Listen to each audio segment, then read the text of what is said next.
पंचायत प्रत्येक वार्ड प्रत्येक गाँ गाँव जो जो आशा और स्वप्न थिला ताहा पूरण होगा आम समस्ते प्रयास जारी रही। आम पंचायत जो पानी टांकी है भी वसुधा योजना समस्त घर घर जो पानी पका हो स्वप्न थिला एवं पंचायत गृह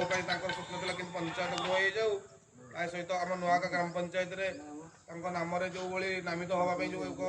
मंडी खोल जाए सोसाइटी भगवान आदित्य समवाय समिति जो होम मंडी हो जाए प्रत्येक क्षेत्र में ना जो विकासमूलक कार्य हो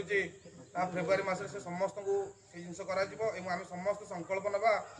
केमी आम नुआगा ग्राम पंचायत को आम समस्ते एक मन एक प्राण दे एक विकास पथ आगे नवा